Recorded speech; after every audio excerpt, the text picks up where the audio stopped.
preciso em nos trazendo dados efetivos em relação às questões de saúde pública relacionadas ao meio ambiente. E, na sequência, eu já passo a palavra para a doutora Adriana Eisenburg, da Câmara Técnica do Plano de Bacias do Rio Piracicaba, Capivari e Jundiaí. PCJ. Boa tarde. Está ligado? Está desligado. Se apertar o botão.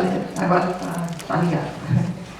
Bem, eu agradeço em nome do Moretti o convite e falo aqui como coordenadora da Câmara Técnica do Plano de Bacias.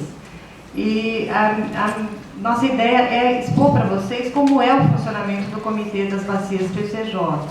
Então, eu vou fazer uma apresentação breve, porque o prazo é bastante curto, né? Deixa eu só ver se eu me acerto aqui com essas...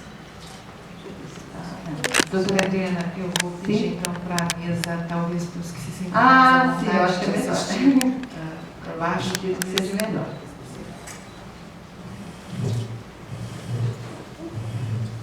Bem, eu queria colocar então o papel dos comitês PCJ diante dessa crise que estamos vivenciando, né? E queria contextualizar as características gerais da nossa bacia, o funcionamento dos comitês, os instrumentos de gestão que nós dispomos e fazer algumas considerações finais. Como características, aqui a gente tem o mapa da nossa bacia e o que é interessante colocar é que nós temos rios de caráter federal, né, de dominialidade federal, que é o Camanducaia, o Jaguari, o Atibaia e o Piracicaba. Por quê? Porque nós temos o início da nossa bacia pertence ao território mineiro. Então nós temos Minas, desculpa, aqui foi rapidinho.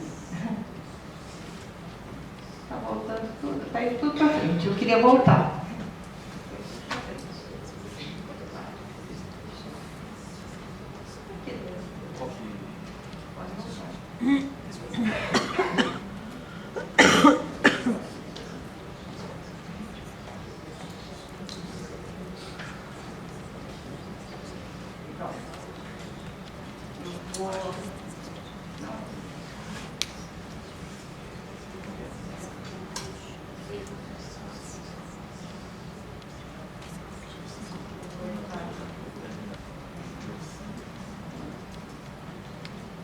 Eu acho que a informática é terrível, gente. A gente não vive sem ela, mas é complicado. Em todo caso, vamos lá. Então, nós temos rios federais e rios estaduais. Estado de Minas e estado de... desculpa. Olha, é aqui. Também que eu tenho...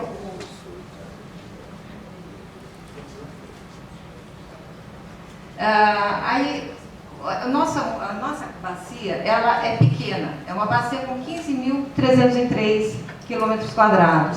Quando a gente vê no mapa do Brasil, é um pingo dentro do mapa, mas ela é bem representativa, são 71 municípios que têm território dentro da nossa bacia, e no estado de São Paulo, e mais 5 no estado de Minas. Ao todo, com sede, são 63 municípios, 57 no estado de São Paulo e 4 em Minas. A população, o nosso plano de bacias é de 2008 a base, e eram 5.300.000 habitantes em São Paulo e mais 60 mil no estado de Minas. A previsão é que se chegue a 6,5 milhões de habitantes no ano de 2020. E o funcionamento dos comitês? Por ser um comitê misto, então nós temos rios de domínio federal, de domínio de Minas e de São Paulo, foram compostos 3 comitês. Então, o comitê PJ, que é o mineiro, o comitê federal, com 50 membros, e o comitê PCJ do estado de São Paulo. Aqui eu quis colocar porque é a composição. Nós temos tripartite, isso é no estatuto dos 3 comitês. A gente trabalha com igualitário. Então nós temos membros do governo, as prefeituras, né, entidades, os usuários e a entidade civil. É a tripartite. O que eu queria até destacar, a gente tem aqui um comitê de integração que trabalha de forma conjunta, com reuniões conjuntas e reuniões de câmaras técnicas conjuntas. É uma diretoria colegiada que trabalha consolidando todas as ações dos 3 comitês. E é interessante destacar também que nós estamos num processo de eleição. É a hora de se candidatar às entidades civis, à sociedade civil, para participar dos comitês. O início das inscrições foi agora 3 de novembro e vai até 10 de dezembro. Então, é uma hora de participar, né? Então, tanto o Comitê Federal como o Comitê Estado de São Paulo está no momento de nova composição. O mineiro ele vai até 2017, mas este começa agora uma nova candidatura. E como eles funcionam? Nós temos os plenários, atuam de forma conjunta, são os 3 comitês, uma agência de bacias e a Secretaria Executiva que dá o suporte para os comitês, e uma diretoria integrada com 2 presidentes, 3 vice-presidentes e o secretário executivo. A Câmara Técnica de Planejamento é quem faz toda a deliberação para o encaminhamento das deliberações aos comitês. E as 11 câmaras que fazem as discussões de todos os assuntos que são discutidos nos comitês. Nós temos grupos que levantam as demandas do comitê, passam para as câmaras, essa discussão é feita, centralizada na Câmara de Planejamento, que submete aos comitês e daqui são aprovadas deliberações. Essas deliberações, elas dizem respeito a relatórios de situação. Todo final de ano nós temos que aprovar os relatórios da bacia, os planos das bacias hidrográficas, os critérios de distribuição de recursos são discutidos por grupos específicos e sai uma deliberação, e também a deliberação da distribuição dos recursos, a gestão municipal de recursos hídricos, que é importantíssimo que esteja consonante com os planos de bacia, a análise e encaminhamento a aprovação de empreendimentos, isso é feito também com uma deliberação dos comitês, e os valores e parâmetros para a cobrança dos recursos hídricos. A implementação do plano de bacias também são deliberações exclusivas, específicas, feitas pelos comitês. E aqui eu queria destacar os instrumentos que a nossa Lei 9433 nos deixou. Esses 5 instrumentos são a base para a gestão dos recursos hídricos. Os planos de recursos hídricos, o enquadramento dos corpos d'água, a outorga dos direitos de uso dos recursos, a cobrança e os sistemas de informações de recursos hídricos. E aqui eu gosto de destacar esse slide. Os planos de recursos hídricos, eles abrangem esses instrumentos. Nós temos que trabalhar com a outorga, com a cobrança, o sistema de informação e o enquadramento para que esse plano tenha a viabilidade, ela seja viável para a nossa bacia. E aqui, quais são os objetivos de um plano? Adequar o uso, controle e proteção dos recursos hídricos à alocação e às aspirações da região.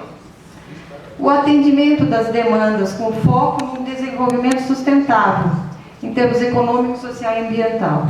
E o equilíbrio entre oferta e demanda, que é o que a gente está vivenciando, de modo que assegure as disponibilidades hídricas em termos de quantidade, qualidade e confiabilidade. Isso tem que estar apontado no plano.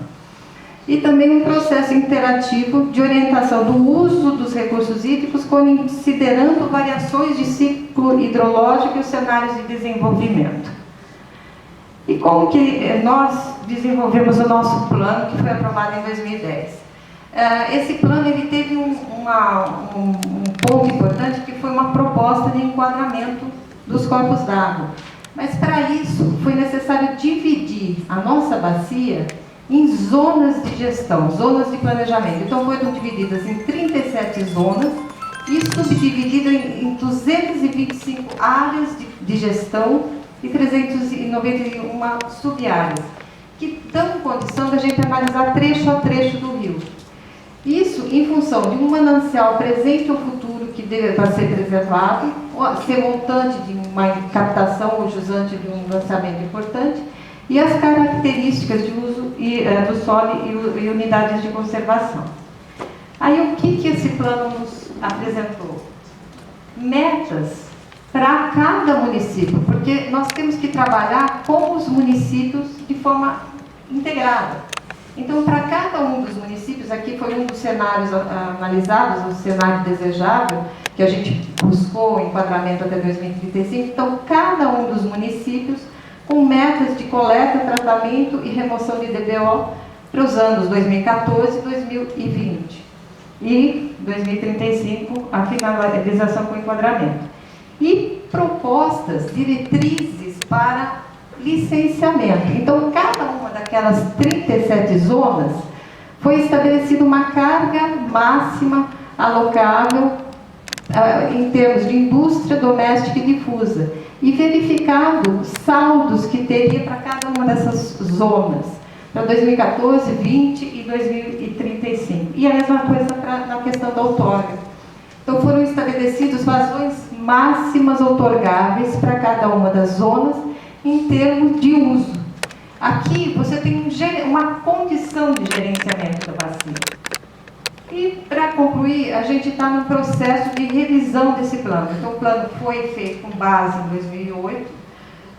E agora seria o ano de verificação das metas. Então, nós estamos fazendo a revisão do plano.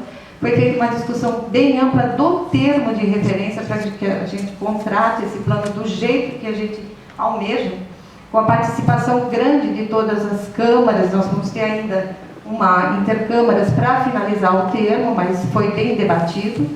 E nesse plano tem que levar em conta toda a questão que estamos vivenciando. A necessidade de uma participação importante na renovação da outorga do Cantareira, porque isso vai refletir diretamente nos nossos corpos d'água, e também a situação crítica que a gente está tendo, pegar essas lições que estamos aprendendo, que estamos tendo ao longo desse período todo, e colocar no nosso plano para que a gente possa verificar cada município, cada agente, como vai trabalhar daqui para frente. Então, isso tudo faz parte das ações do Comitê de Bacias. Era isso que eu tinha para falar.